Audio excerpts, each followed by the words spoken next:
مولوی نے سوال کیا تھا اس وقت اور کچھ نہیں پوچھا کہ یا رسول اللہ کوئی ایسا وظیفہ بتا دیں کہ میں بچ جاؤں اس کی ضرب سے. فرمایا جب مجھے ضرب لگے گی میرا دین سلامت ہوگا اس وقت.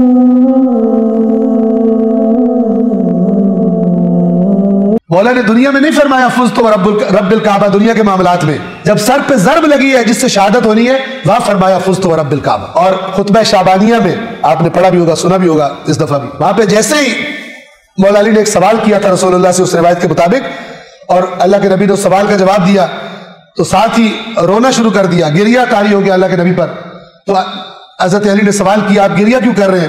فرمایا علی میں گویا دیکھ رہا ہوں کہ اس مہینے میں آپ کا خون بہایا جائے گا اور اولین اور آخرین کا شقی ترین آپ کے سر پہ ضرب لگائے گا اور آپ کے محاسن, آپ کی داڑھی اور آپ کا سر کے بال خضاب ہو جائیں گے آپ کے خون سے. کیا سوال کیا تھا مولا علی نے؟ مولا نے سوال کیا تھا اس وقت اور کچھ نہیں پوچھا کہ یا رسول اللہ کوئی ایسا وظیفہ بتا دیں کہ میں بچ جاؤں اس کی ضرب سے. پرواہ ہی نہیں تھی ان کو. وہ تو ہم دنیا پرستوں کو پرواہ ہوتی ہے. جیسے جیسے ایمان بڑھتا ہے آخرت کی طرف توجہ ہوتی جاتی ہے. بندے کو پرواہ نہیں ہوتی دنیا میں کیا ہو رہا ہے. دنیا میں اپنی محنت کرتا ہے نہ کہ دنیا چھوڑ دیتا ہے. دنیا میں محنت کرنا کمانا یہ سب ذمہ داری ہے جس بھی شعبے میں ہے. اللہ چاہتا ہے کہ اس شعبے میں مومن آگے ہو. یہ ایک الگ داستان ہے. اس کا مطلب قطعی یہ نہیں ہے کہ دنیا چھوڑ دینی ہے صرف آخرت کی سوچنا. یہ باطل ہے, واضح باطل ہے یہ. لیکن دنیا کے معاملات کی اہمیت اس کے لیے کم ہو جاتی ہے, آخرت کی اہمیت بڑھتی جاتی ہے. جیسا کہ مولا علی نے کیا سوال کیا رسول اللہ سے؟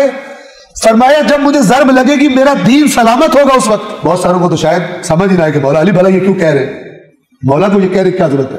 یہی تو بات ہے نا, جب غلوف کے جراثیم زیادہ ہو جائیں پھر یہ باتیں سمجھ میں نہیں آتی. لیکن اگر آپ قرآن والا دین دیکھیں اور اہل بیت اطہار کی سیرت ان کی دعائیں دیکھیں سمجھ میں آتا ہے کہ یہ کیوں ہے.